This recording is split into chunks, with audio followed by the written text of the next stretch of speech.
Patong-patong na reklamo ang natanggap ni Department of the Interior and Local Government Secretary Benher Abalos at maging ng Philippine National Police dahil sa mahigit sa 2 linggong raid sa KOJC compound sa paghahanap kay Apollo Kibuloy. Eto okay lang naman na makatanggap sila ng reklamo. Okay lang naman yun. Kung hindi sana nila nahuli si Kibuloy. Nahuli nila eh. Paano ba yan? Sampal yan sa inyo mga Duterte. Kasi ganito kasi yan no? Halimbawa, papatupad kayo ng warrant of arrest. Tapos pupunta kayo sa isang lugar, tapos maghanap kayo doon. Kahit alam nyong wala doon si Kibuloy, yan, posible siguro kayong makasampahan ng kaso, makasuhan.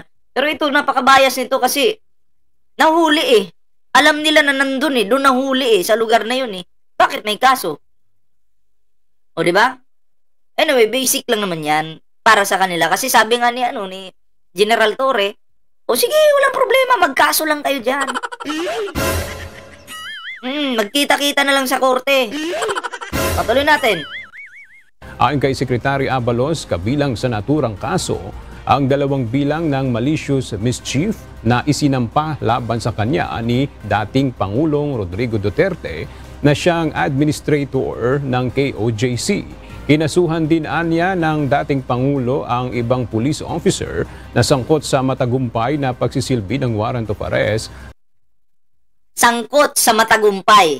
So, ibig sabihin dito, ayaw ni Duterte na maging matagumpay yung operation ng ating kapulisan. So, dahil matagumpay, ay nagsampa ng kaso. Matanggumpay eh. Diba? Matagumpay kaya nagsampa ng kaso. My God. I hate drugs, sabi niya. Laban kay Kibuloy at mga co-accused nito. It's part of our work, no? Alam nyo, kung ikaw magiging police o secretary ng DILG, natural yan eh. Habang ginagawa mo yung katungkulan mo, dapat paghandaan mo ang sikmura mo dyan eh. Paghandaan mo mga demanda rito, etc. Natural yan. It's part of this. It's part of the game. No? Handa po kami dyan. Pero ang importante rito, alam namin ginagawa namin tama. Yes. Naniwala kami, hindi tumigil ang pulis, tumuloy-tuloy. Yes. At least, yung operasyon successful. Andiyan na yan eh, na yung mga kalaban, kakasuhan ka. Tama nga naman, part of the game yan. Diba? Para tumigil ka lang. Sasampahan ka ng kaso para tumigil ka, tigilan mo na sila. Pero huwag kayong magpapatinag dyan. Diba? Yun. Ang tanong, uubra ba sila? Napahiya kasi sila eh. Alam nyo, malaking kahihiyan po ito sa mga Duterte. Alam nyo kung bakit? Sinugod po sila sa lugar nila mismo. Sabi kasi nila, sila daw yung hari ng Davao. Pero nung sinugod sila dun sa Davao, walang nagawa yung hari. Paano kasi? Grabe sila makabanat sa Pangulo. Sabi nila, kuting yan, si Pangulong Bongbong Marcos. O BBM nga lang yung tawag nila eh. Kuting yan. Pinasugod kayo dyan. Pinasugod yung kapulisan dyan para hanapin si Kibuloy. May nagawa ba kayo sa kuting? Partida, kuting pa lang yan ha. Hindi pa yan tigre. Kayo, agila kayo. Naging sisiw kayo. Sabi niyo weak leader. Weak leader, ayan. Yan yung nangyari sa inyo. Weak leader pala ha. Kasi ang ating mahal ng Pangulo, hindi po yan puro salita, banat dito, banat doon. Nagtatrabaho yan. Di nyo alam, ang tahimik na tao, delikado. K.O. Diba? Bukod sa isinampa ni former President Duterte, humaharap din anya sila sa administrative case mula sa KOJC members, kabilang ang violation of domicile, interruption of religious worship, offending the religious feelings, grave threat, at conduct unbecoming of a public officer. Dapat Itong lalo na si General Torre, dapat magsampa din to ng kaso sa mga nagbanta sa kanya, nagmura sa kanya, ng fake news sa kanya, lalo na yung mga bayaderos na yan. Dapat magsampa din ng kaso para, magkaalaman. Oo. Kasi kung papabayaan lang yan, advice ko kay General Torre, kasi feeling ko hindi ata magsasampa ng kaso eh. Pero, sinampahan na kayo ng kaso ng grupo nila Duterte, bumawi din kayo. Anyway, ito po yung karugtong. Bigyan po natin ito ng reaksyon. Lalay na yung detalye nitong sinasabi ni VP Sara ukol sa budget ng Pilipinas. Aga sa panibagong video na inilabas ngayong araw, sinabi ni Vice President Sara Duterte na 2 tao lang umano ang may hawak at nasusunod sa budget ng Pilipinas. Yan umano ay sina House Speaker Martin Romualdez at House Committee on Appropriations Chairperson Elizalde Co. Imposible ang mga sinasabi ni Sara Duterte. Siguro sa panahon ng tatay niya pwede yun. Diba? Kasi kaya naman talaga ng tatay niya eh, na gawa ng diskarte yan eh. Pero kasi ang administration ngayon, hindi ang namumuno ngayon sa bansang ito, hindi naman po ganun eh. Diba? Kung mapapansin nyo, grabe yung improvement natin ngayon. More on trabaho. Although hindi man biglaan, pero dahan-dahan po. Diba? Dahan-dahan. Sa panahon ni Digong, puro kasi patayan yun eh. Puro frame up yung nangyayari. Ang namamatay pa, mga inosente pa. Diba? Iba ngayon. Nagtatrabaho yung Pangulo para umunlad yung ating bansa. Diba? Kaya yung mga sinasabi ni Sara doon sa interview niya, tamo, sampal na naman yan sa kanya. Halimbawa ni VP Sara ang naging budget ng Department of Education noong 2023 kung saan 5 billion pesos ang kanilang proposal para sa classroom construction na inaprubahan ng Office of the President. Nagulat siya dahil mailang kongresista na nanghingi umano ng parte sa naturang pondo. Anya, hindi ito na... Alam mo, Sara Duterte, sa sinabi mo dyan, na 2 tao lang may kapangyarihan, pinatunayan mo at binigyan mo ng kaisipan yung mga Pilipino na ginagawa nyo talaga yan sa panahon ng tatay mo. So, ibig sabihin, nangyayari yan sa panahon ng tatay mo? Diba? Kaya pala may 51 billion ang kapatid mo. Diba? Galing! Kaya pala, may easy lang. 51 billion. Pulong. Siyempre, kayo nga naman yung nagdidesisyon dyan eh. Tatay mo pa yung presidente. Sige, problema yan. Ito yung 51 billion, Ayan yung 51 billion, Ano na? Booking ka na naman, Sara. Sa mga sinabi mo dyan, nasilip na naman yung mga pinaggagawa nyo. Binigyan nyo naman ng idea yung mga Pilipino. Kaya pala, gawain nyo yan, mga Duterte. Diba? Rapat dahil nakaan ang nasabing pondo para sa pagpapagawa ng mga silid-aralan nang tumanggi umano siyang bigyan ng mga... Ito, Idol, pa-shoutout kami dito sa Camarines Norte. Shoutout po kay Seth Marabella, and of course sa mga taga Camarines Norte. Magandang gabi po sa inyong lahat. Ayan. Mga kongresista, itinaas umano sa 15 billion pesos ang pondo. May tanga na naman dito. Babasahin ko ipipin ko May tanga na naman na abnormal. Uy, vlogger, magkano ba bayad sa'yo? Bulag ka ba? Para ka din si Diwata. Hindi ako bulag, may mata ako. Ano ako naging bulag yan? Ang bayad sa akin ay 51 billion. 51 billion. Ang binayad sa akin. Araw-arawin ko lang. Banatan ang mga dutae. KO! Kasi ang presidente ko nung nakaraang mga taon, Tatay Dugong ko eh. Kaya nabigyan ako ng 51 billion. Tanga. Nagbabasa nga ako ng comment dito, sasabihan mo pa akong bulag. Hampasin kita ng cellphone eh. Tarantado ka. So, para sa classroom construction batay sa lumabas sa General Appropriations Act o yung aprobadong budget para sa 2023. Ang ay dinagdag na 10 bilyong piso ay hindi umano na... Ay, salamat po kay Ma'am Ninita Caceres sa iyong palike sa ating live ngayon. Of course, sa lahat ng nag-like. Uy, pabuti nyo ng 1,000 likes, 1,000 likes dyan. Mahihain talaga yung iba. Sa DepEd, kundi kontrolado umano ni na Congressman Ko at Speaker Romualdez. Pakinggan po natin ang pahayag ni Vice President Sara Duterte. Nagulat ako, may humingi. Magkano ba ang amin dyan? Magkano ba ang amin dyan?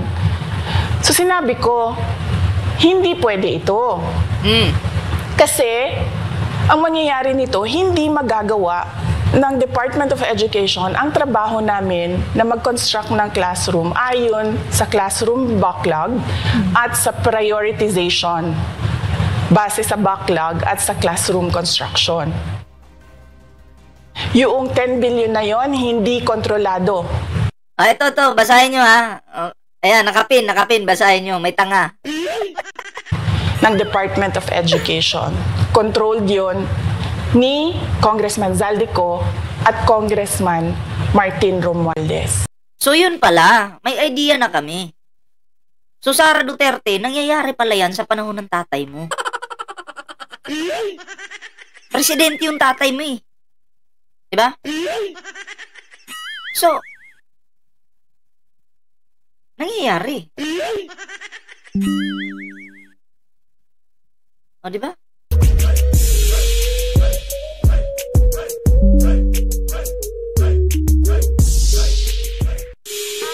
Biglang nawala yung connection natin, buti okay na. Tuloy natin to. Hindi ko na kailangan ng corroborative witness dito.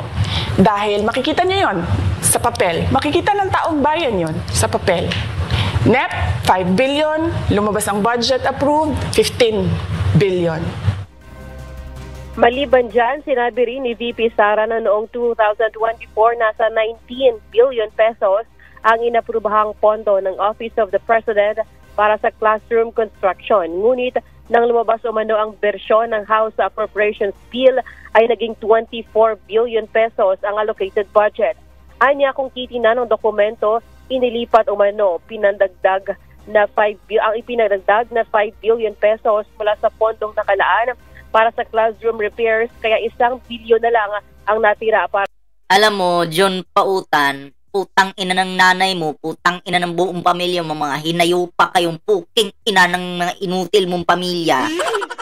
Huwag kang masasaktan pag ako nagsasalita dito. Gusto mo pag umpugin ko kayo ng nanay mo? Tanggalin ko yung mga utak niyo? Bobo ka?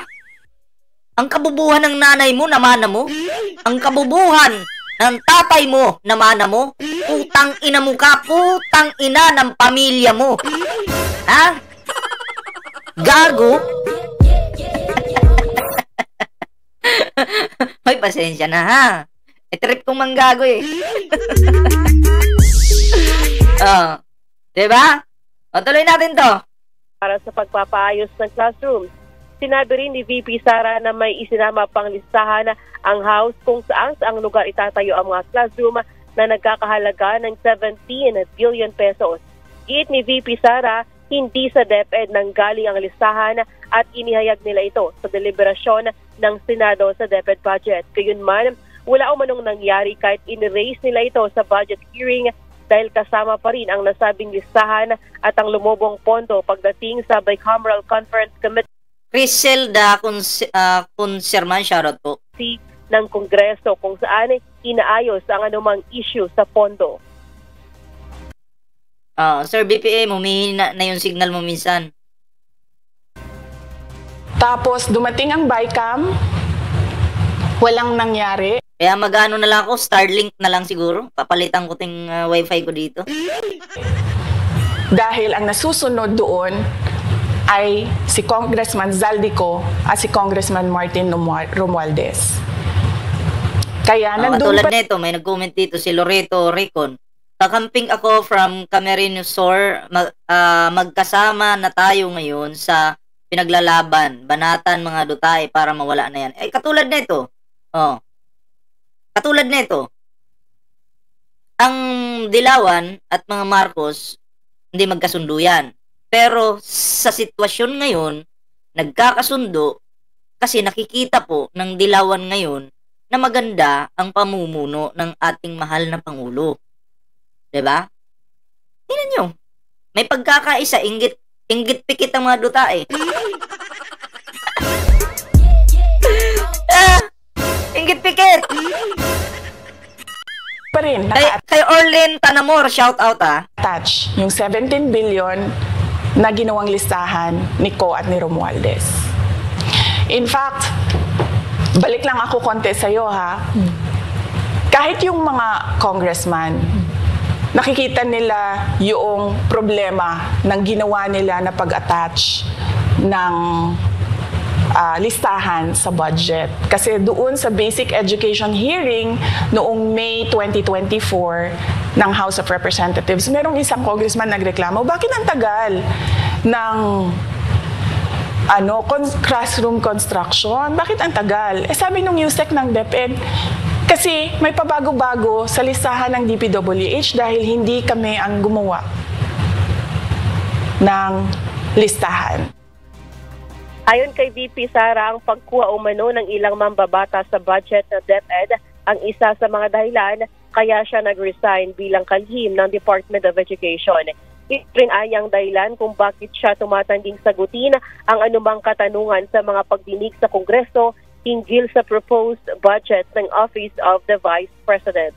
Okay? Kaklaruhin ko lang po, hindi po si Romualdez ang nagkukontrol ng budget, hindi kung sino pa man, no? Kasi imposible po na dalawa lang ang maghahawak or magkukontrol ng budget. 'Di ba? Kasi matino po ang gobyerno ngayon, hindi po sakim sa salapi. Okay? Ang gusto po ng gobyerno ngayon ay yung kung ano yung makakabuti sa mga Pilipino. Okay? Yun po yun. Hindi katulad ng mga Duterte noon na sila yung nasusunod. Hindi mo kumanta si Sara. Binuking niya yung sarili niya, binuking niya yung mga pinaggagawa nila noon. Yeah? Kami, hindi nyo kami maluluko. Mananatili pa rin kami doon sa kung ano yung tama. At kayong may mga tama, ilalaglag namin kayo. Ganun lang yun eh. Paano ilalaglag? Hindi namin susuportahan po yan. Diretso iniduro yan, di ba?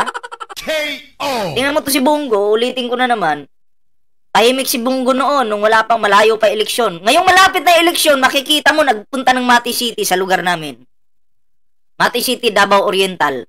Nagbigay-bigay ko ng ano doon, nagbili-bili ng kung ano-ano. And then, makita mo, punta na naman siya sa simbahan, naka-video. Nagdadasal ko noon, naggaganon no. Ang daming kamera, naka-video, nakaganyan. Ano yan, Bongo?